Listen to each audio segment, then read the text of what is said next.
Sticky. Quiet coyote. Anybody? Yeah? Okay, excellent. Thank you. Not for long though, because I do want you guys to interject throughout this lecture. We're going to be talking about Reynolds decomposition and averaging.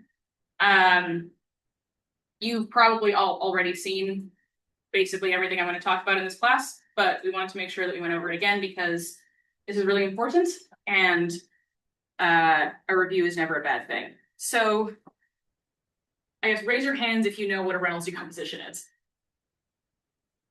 Yeah, okay, basically everyone, perfect. In that case, we'll jump off from where Helen began, I suppose, and say, okay, what if I have a field A? We're going to break it down into its mean and fluctuating components, or mean and variance. Variance being the bits that vary from the mean. So we typically write this with a bar plus a prime. What this bar is saying is that we are averaging it over a certain window of space, time, whatever. So for the purposes of this lecture, let's just assume we're averaging over a wavelength or a wave period. Actually, a lot of this is going to be assuming time, so let's say wave period for now. So that means that you can still have an A bar of t. It's just that this t is a different time scale from instantaneous t, if that makes sense to everybody.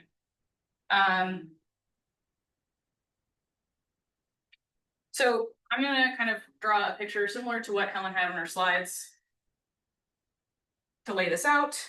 So, say this is the 0 line, and you have your kind of wiggly thing, whatever.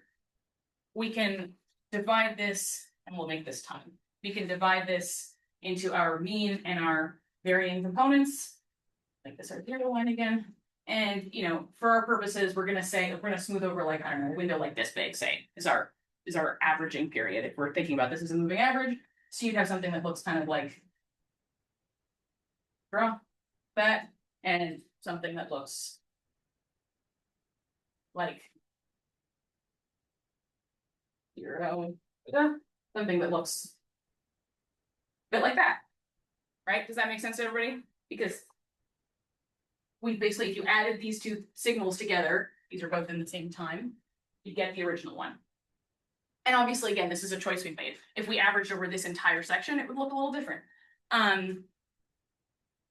One thing to note is that your A prime, which is this guy, this is your A bar, your A prime has 0 mean by definition, right? Because we've subtracted the mean. That's going to be very helpful as we move forward throughout this experience of Reynolds decompositions. So yeah, time dependence at a smaller scale here, but 0 mean. Time dependence at a larger scale, but no fluctuations at a small scale. Right.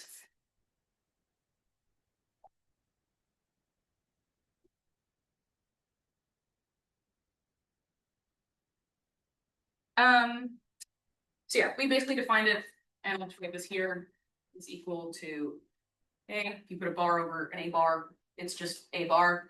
And your A prime, take a time mean of your A prime, what are you going to get? 0. Because we just said it has 0 mean. Great, easy.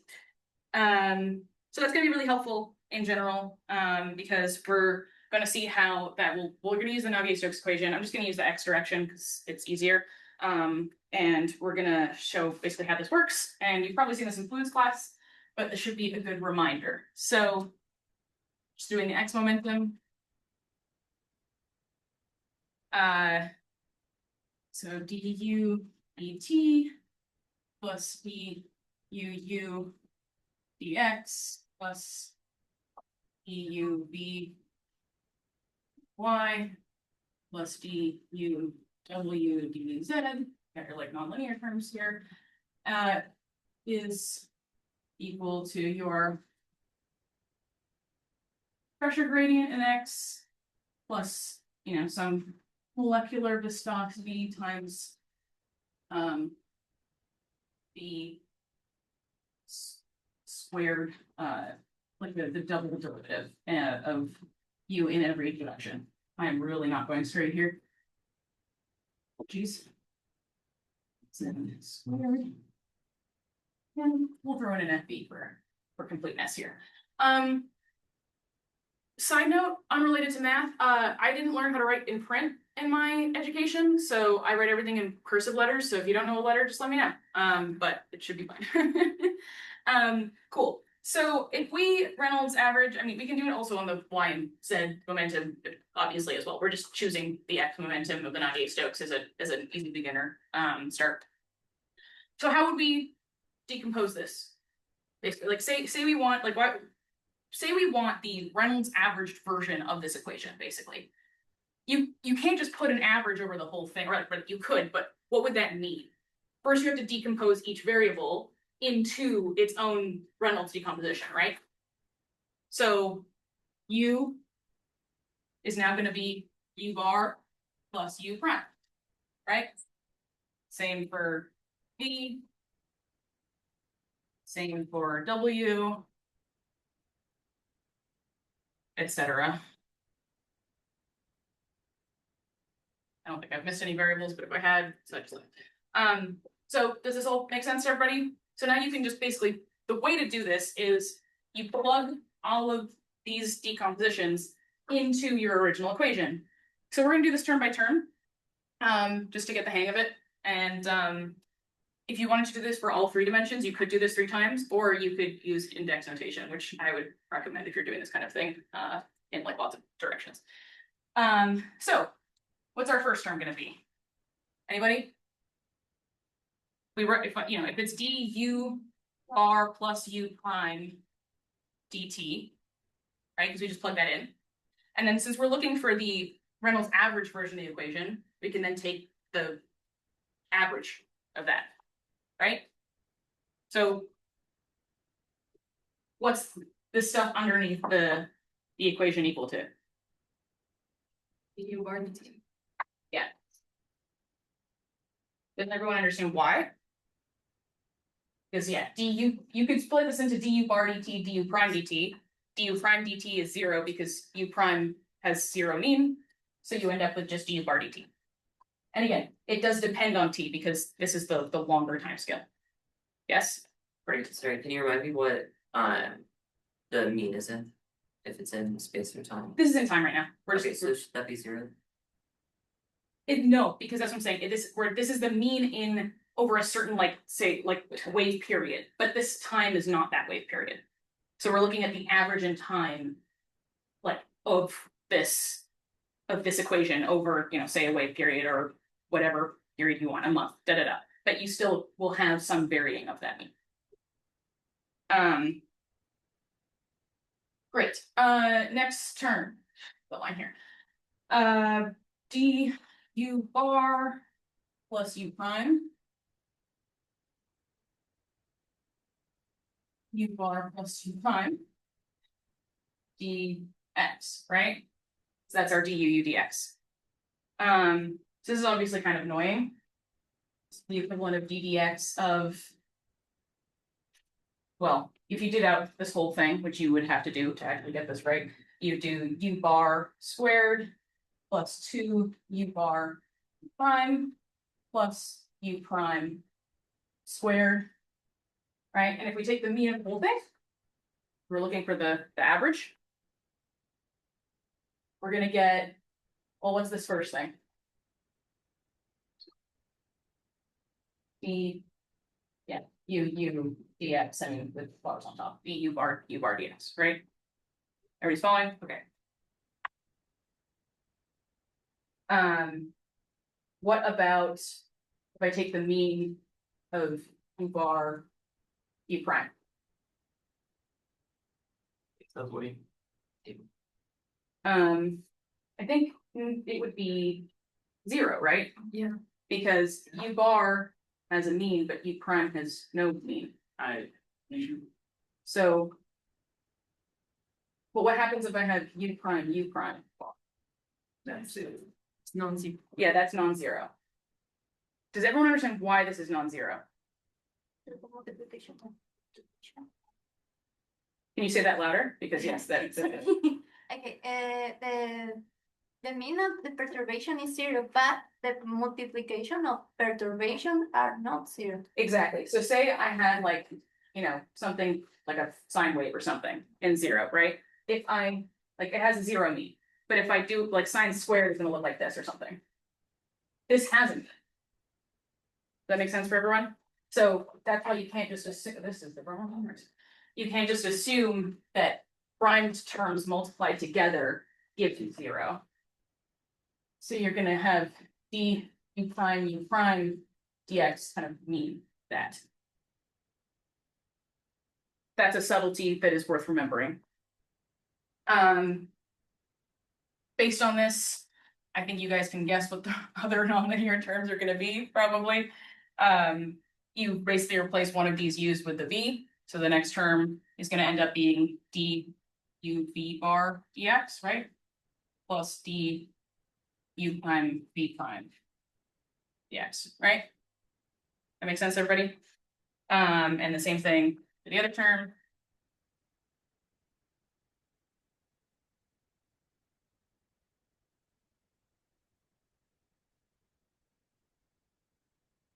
Or sorry, this isn't an x. I'm getting distracted. This is a y, and this is a z. Okay, cool. Check my math. All right, those are kind of the harder terms because the rest of them are pretty straightforward comparatively. So let's think about it. What is the dpdx term going to turn into?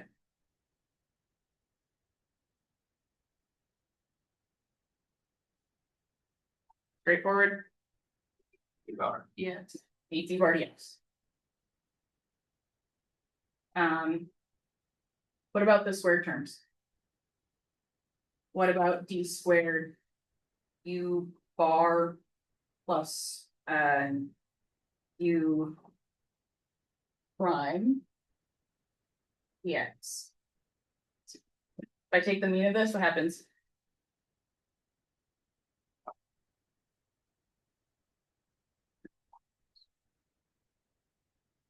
Come on, guys. I believe in you. No, Yeah. yeah. Yeah, it's just d squared u bar, or yeah, dx squared. Right? Because it's a trick question. Because this isn't squared, right? Not like over there. So this is just, if you take the mean of these guys, like you're again kind of like when you just have one term, you just have a d squared u bar dx squared and a d squared u prime dx squared. You take the average, goes to 0.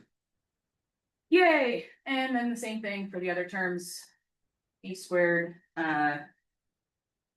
u bar sorry, u bar dy e squared u bar z. Easy. And last one but not least, what happens to v? This one's actually very easy. Yeah, it's just v plus v prime bar. It's just v bar. Easiest one on the list. Okay, great. So let me erase all this and we'll put all these terms back together.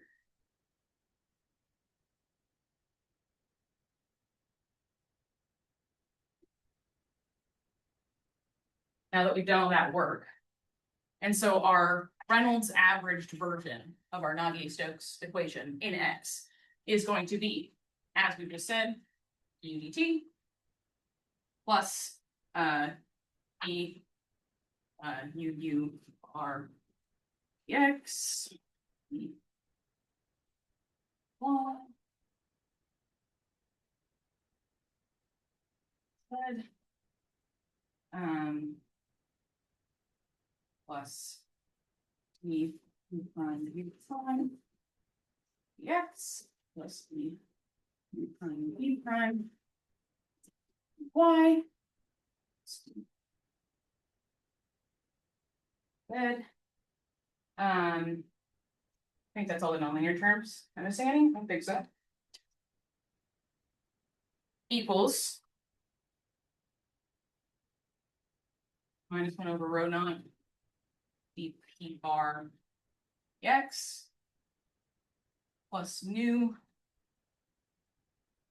e squared u bar squared d squared u bar y squared d squared U bar E Z squared. Oh. Plus F V bar. I am almost done, thank you. Thank goodness. Okay, so we've just made it a lot longer. What was the point of that? Does anybody know what the point of that was? To subtract it from the original momentum equation? That is a very important thing to do, and we will do that tomorrow. Okay. No, but that is correct. That is a point. So if you have this, you can. That is how you get. So this is the Reynolds average. But what if you wanted like the variance part of your momentum equation? You would subtract the mean from your original, the original being written out in its full like u bar plus u prime term, and then once you subtract this from this, what's left is your variance term, because it's a little bit harder to figure out what stays and what goes without doing the average first and then subtracting it. It's kind of like how Helen said, if everything, you define your variance part as what isn't the mean. What's another thing we can do now? If we're not kind of chasing down our turbulent Reynolds equation, or turbulent Navier-Stokes equation. What's like annoying about this currently? What bits are kind of out of place here? It's easier to measure the mean quantities than the perturbation quantity. Sure is. You want to say that louder? Yeah, it's easier to measure the mean quantities than the perturbation quantities. Exactly. So these primes, if we're doing this, say, over a wave period, like we said, measuring u prime, v prime, whatever, is not the easiest thing in the world. You have to have a pretty high resolution sensor in time, for example. In this particular case, it could be space depending on what you're trying to average over. And so one of the things that's kind of annoying is like, okay, great, I have an equation for my mean because for whatever reason I'm interested in this mean, but I can't actually get this mean because even though measuring these terms is super easy, the bars, what do I do with all these primes? I'm still stuck. Great, I can't measure the mean. This was helpful. So what is useful is basically you use a Fickian diffusion model, which is a fancy way of saying kind of, that things diffuse as like some parameter or some diffusivity times the gradient across a surface. And so we're gonna say, and this is a common assumption, not one that I invented, I promise. We're gonna say, KH is our eddy diffusivity, which we'll, talk about in a second. So it's gonna be negative KH times d u bar dz, or sorry, dx. U prime b prime is going to be defined as the same horizontal diffusivity. You could have it be different ones, but for our ease of our math, and also just because in real life things are pretty similar horizontally, we're going to say that's going to be KH again, and this is going to be du dy. So we're going to go into what this means in a second. And then u prime w prime will be minus KH d u d z. Sorry, and this is going to be KH. This is going to be KV because we're going to assume that the vertical diffusivity is going to be different from the horizontal diffusivity, because that's generally true in the ocean. Things move around horizontally pretty easily because that's where density isn't that different, but vertically is a little hard. So this is great. Like, we've got all these things in terms of means, which we like. We love that. What is this saying exactly? Does anybody know kind of why, what the idea is behind all this? Yeah. That the non-mean components will diffuse like molecular diffusivity, but just I don't understand. Exactly. So this KH and KV, these diffusivities, these eddy diffusivities as they're commonly called, are basically saying, okay, if we pretend that turbulence is a property of the fluid, which it isn't, as Helen very clearly said an hour ago, but if we pretend that it is kind of, and we make an analogy with our, molecular flow. Oh, sorry, my computer just had a little pop-up, but I'm gonna ignore it. Then basically we're saying, okay, we're gonna assume that things diffuse in these respective directions in the same way that like molecular diffusion would occur, but obviously because there's some turbulence, it's a small scale variation. It's not going to be the same as molecular viscosity because this isn't individual molecules, this is momentum that's moving. So we use these larger diffusivities, which are a couple of orders of magnitude bigger than your molecular diffusivity, and which are kind of basically measured quantities that people sometimes are trying to measure them. Sometimes people use previous measurements to try to calculate these. It really depends which way you're going. And that's how you kind of can pull these parametrizations out. So this is basically a parametrization of your Reynolds stresses. These are called Reynolds stresses for this reason. We can go into it more. There's a whole lot more to say about Reynolds stresses, but for now we're going to kind of stop here. This should make it very clear why diffusivity is important because it is kind of a huge basis for how we end up figuring out what these terms are in models and not just in observation, but like in modeling as well. If you can't resolve every single tiny seconds, depending on how you do things, if your time step is larger, then you're parameterizing certain phenomena in your model. So that's a pretty big thing. Okay, but if we do this, and we assume that we can, and we assume it's all safe and we're good, and we have KH and KB, and this is all happy. I could write this all out. Would you guys want me to, or do you want me to just go to the merged version? Up to you. All right. I'm gonna just write it out, and then the whole equation is written out in lecture notes. So if you are confused, you can. Sorry, I'm just gonna explain this. So yeah, you can do du bar dx. You can rewrite it this way.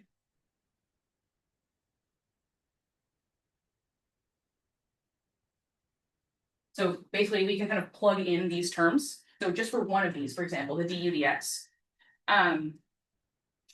like these guys, the d squared terms, because we're kind of putting this in the same realm as like the viscosity world rather than the, we're kind of taking them out of the nonlinear space and pretending that they're diffusivity. So you go over here now. Because of that, you can kind of rewrite this in this form, which means that you could write it as ddx of nu du bar dx plus kappa h du bar dx, right? Which obviously you can now factor these guys together. So you have your dx of nu plus KH du bar dx. Right? Okay. This is molecular, this is eddy. For our purposes, because of the just really big difference in the two, in terms of order of magnitude, you could just say that this is equivalent to KH here, and just say okay, it's just eddy diffusivity. For mathematical completeness, we can call this for now, we'll call this AH, and we'll call the vertical version AV or something. But AH is basically the same as KH. It's eddy diffusivity. But we want the math to be nice. So technically you're adding two things together, and we're calling both of these eddy diffusivities, which is a little weird. It's is eddy diffusivity molecular plus this K, or is it just the K? The answer is it's basically the same thing because the molecular diffusivity is so small. Okay. So say we've done all that. Does this all make sense to everybody? Any questions so far? No? Wow, I'm explaining it so well.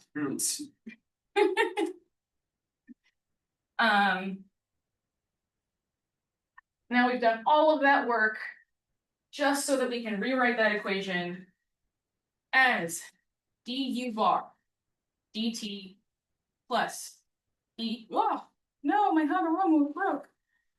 So sad. U bar dx 1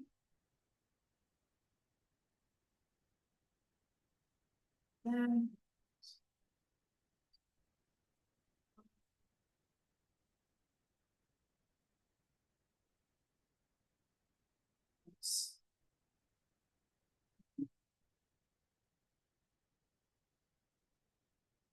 x plus D Y H Y plus Z Z.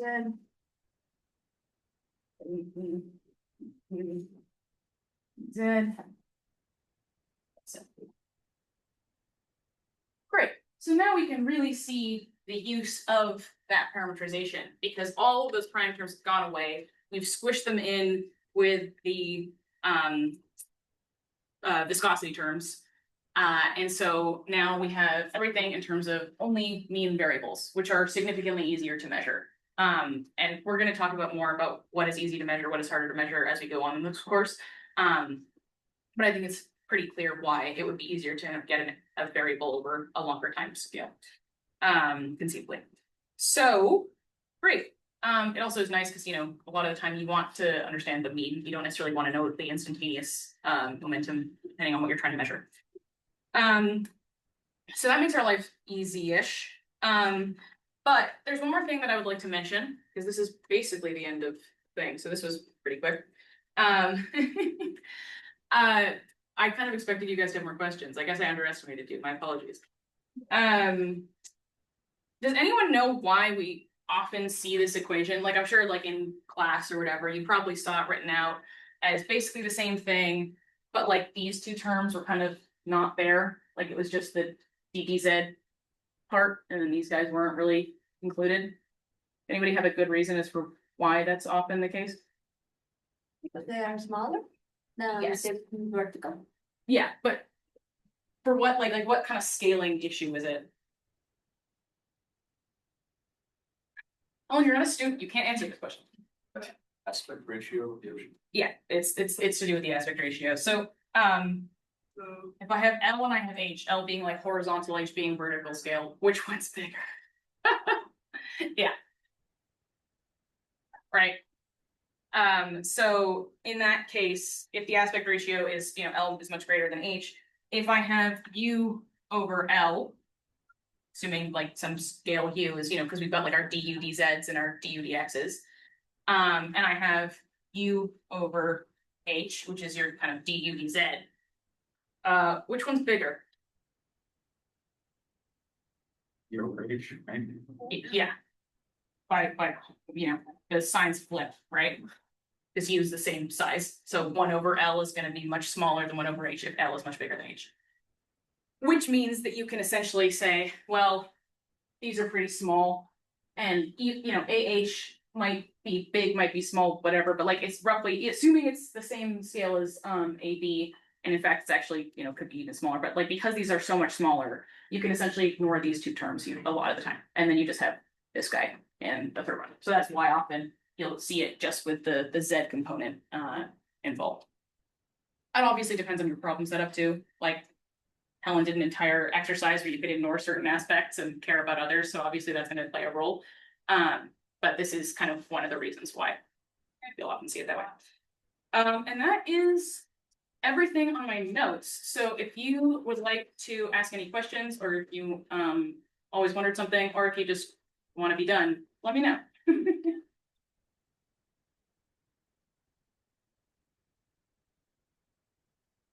Yes. So from the beginning of this, you said that we're taking an average to begin with, we're averaging the entire Navier-Stokes equation.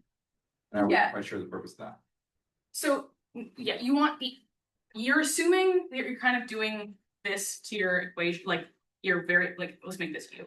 Let's assume that U has a U bar and a U prime, right? Say I'm like making a model or something, and I've got like, you know, they do like fast time, slow time, or like, you know, my step is every 20 seconds or every whatever. You want to know how your momentum, like your U bar is going to evolve, for example, versus your U prime. Okay. So this is like, that's just to get, you don't have to do this with Navier-Stokes in particular. You can do this with kind of anything, but the reason why you do it with Navier-Stokes a lot is just if you want the evolution of du bar, then like, how does it change? How does your mean change? Like if you want to know, I don't know, any kind of more mean structure, like if you want to know like even surf zone wave breaking or whatever, you don't necessarily want to know about every individual wave. You want to know about like roughly the structure of it as you go across the shore or something. So your U prime isn't that interesting to you necessarily. You might want to know what is like the mean shape of it. Sure. Well, so that makes sense to me, like you were saying, so then you have you've broken down your U into two components of a mean and a variance. Yeah. But then why take the mean of the mean? So because you want to know how U bar evolves, so if you just plug this in, you now have an equation for dU bar plus U prime.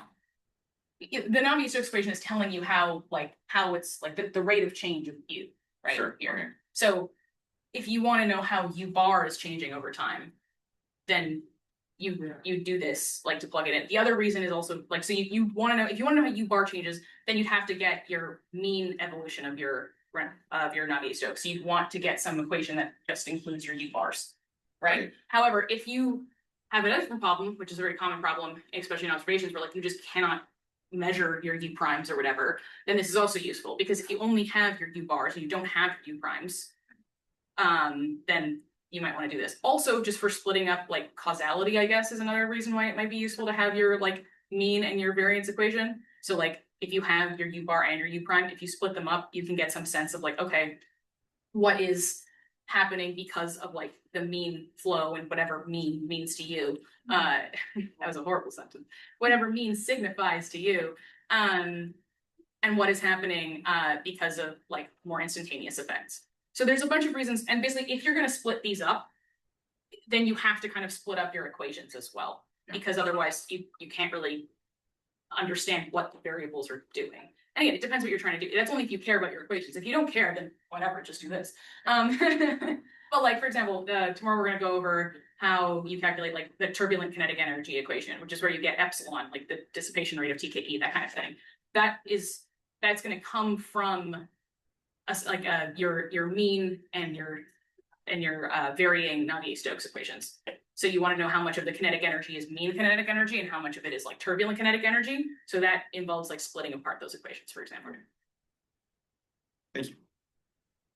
Is the parameterization like the closure of the equation?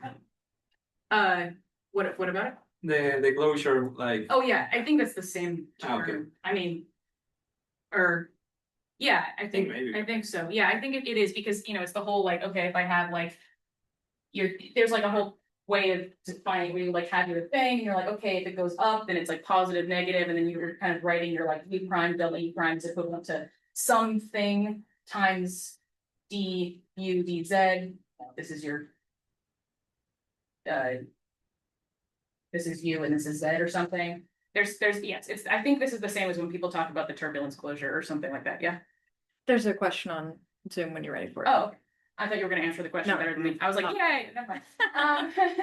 But like, some people, I've seen this kind of explanation before, and it involves a lot more like length scale stuff than I have in my brain right now. But basically you're like, okay, like if I moved a piece of like water here up, then it would be like relatively slower or something. Yeah. So you want like, in order to get a sense of like how, but it's still related to this like du dz change.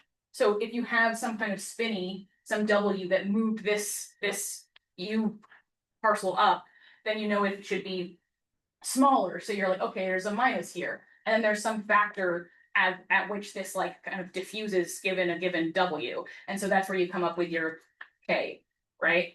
And so that's kind of, it's based on physics. It's not like completely made up, but it is, sort of a little bit like, okay, let's abstract away what we think is going on. Yes. Emma on Zoom has asked, I have a question about the diffusion model for U prime, especially since we defined Fickian diffusion in terms of scalars earlier. I've never really understood the meaning of down gradient momentum transfer. How does this assumption deal with velocity sign changes? Was that all one question? I feel like Yeah. Okay. And Emma, feel free to unmute yourself if you want. Yeah, to you're elaborate also welcome more. to speak. We can hear you. We can hear you, or we should hear you. If we can't, then we have an IT problem. Okay, going back to the beginning. Scalars versus vectors, is that kind of like diffusion of momentum as like a concept is a weird one. Super weird. I agree with you. I think Basically, the crux of the question is, what is the meaning of down gradient momentum transfer? I'm chiming in Okay. to say yes, that is the crux. okay, yeah, so down gradient momentum transfer is basically saying that we can view So like at a given, say, moment, and we have our like field, and again, this is not gonna be a great explanation because I've never been asked this question before. But say we have our field and we have like all of our like U's or whatever, and then.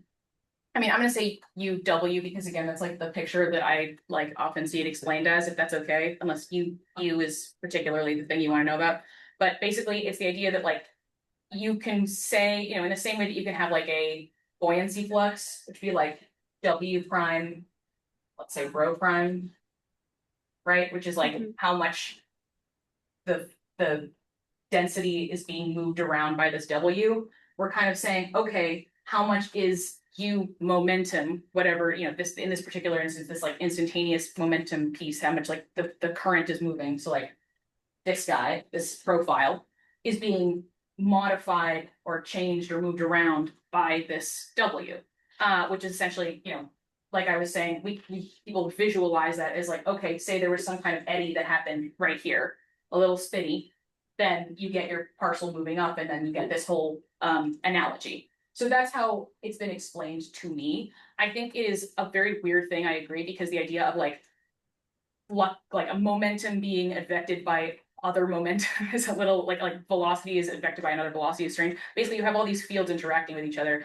I think U prime is the weirdest one, definitely, because you're like, well, how is the flow interacting with itself, essentially? But it's the same idea, is that like, okay, say this is X now instead of Z, right? You can still get like some kind of intersection between like your mean flow and like your eddy flow or whatever. And so like that, it's just essentially saying like, okay, as things are spinning around in your turbulent, messy world, how is each piece of momentum, or in this case velocity, I guess, how is each velocity parcel, the velocity of a given parcel being moved around by the velocity of another parcel? Does that make any sense? Yeah, yeah. Okay. But yeah, you know, it's a weird concept. I mean, it is a weird concept, but it's just, instead of looking at how velocity is moving a scalar around, you're looking at how velocity is moving other velocities around. Okay. Thank you. Does that make any sense? Anybody else? I sort of think of the diffusion of momentum kind of like, imagine you have a surface stress, and then that affects the top layer, which kind of drags on the layer underneath it, which drags on the layer underneath it, and so on and so forth. Yeah, that's a In good. that way, that is a downward transport of horizontal momentum.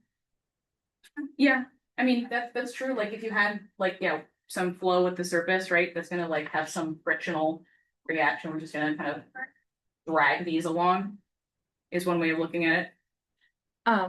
Emma, if that was your hand up, feel free to cut in. No, that was an accident. Sorry. Oh, okay. And there's another Zoom question. Yes. Ramiro Diaz Soto has asked what mathematical form of AH is useful to measure turbulence in the lab. I do not work in a lab in terms of like the turbulence world. Can I throw Zach on? the Yeah, spot I was here? like, someone here. What version of like an Tausch coefficient is worthwhile in a lab? I think just what version of eddy diffusivity, what mathematical form of eddy diffusivity is useful to measure turbulence in the lab? I mean, like at lab scales, you really don't even have that much eddy diffusivity. Like viscosity, even in a large lab experiment, you would really be struggling to push Reynolds numbers beyond like, I mean, again, there's ambiguity in like how you define the Reynolds number because of the length scale and whatnot, but you would be struggling to like push Reynolds numbers of like order 10 to the 4, for instance. And in that case, you're not that far removed from a system where like viscosity is significant. So, and every time that I did experiments, we would just use viscosity. I think you possibly like maybe in a wind tunnel, you could get to something where like you're further removed and some sort of diffusivity would be meaningful, but I think unless you're in like a really large lab experiment, it's hard to like get away from viscosity, like true viscosity. Like molecular viscosity. Yeah. Interesting. Did that help, Ramiro?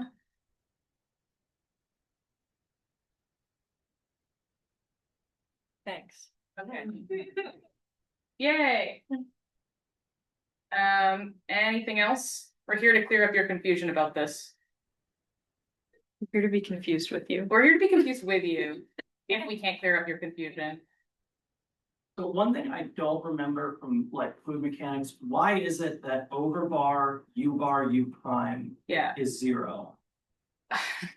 Yeah, that's a good one. The reason is my understanding is that like in the same way that we said like U prime, D prime has a non-zero mean because you're essentially multiplying. It's like, you know, you get your kind of squared sine wave or something.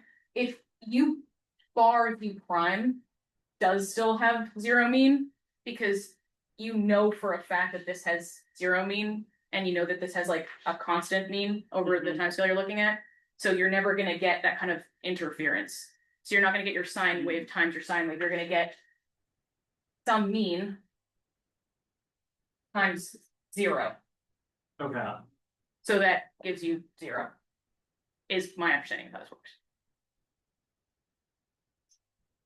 Surrogatings don't come for me. Does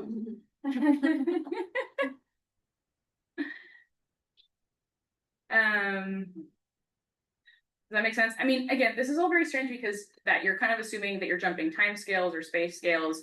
You're assuming certain parameterizations. You're kind of playing fast and loose with some of the math. You're kind of like, oh yeah, whatever, these terms go away. But in general, this is a really useful technique. Again, I was applying this to the Navier-Stokes equation because it's just something that we do a lot. We also had to do it for like kinetic energy equations. Like that's how we derived a lot of the stuff for, TKE.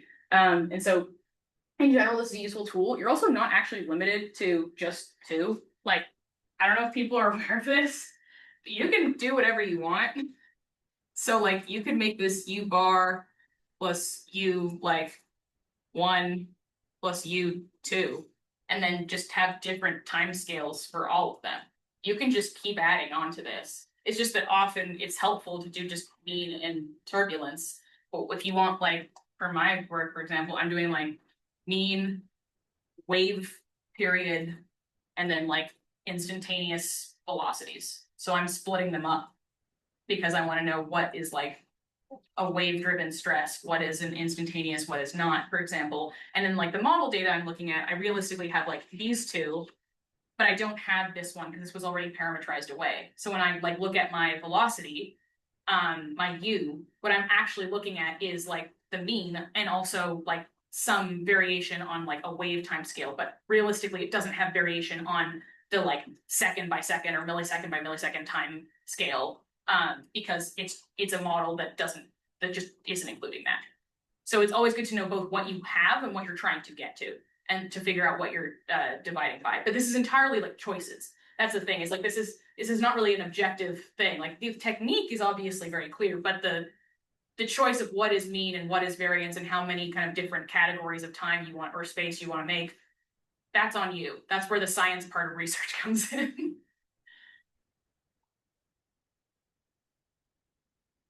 Cool. Great. I think that's it. Thanks, guys. Thank you. Are you recording? Oh, yeah, I guess I can stop recording.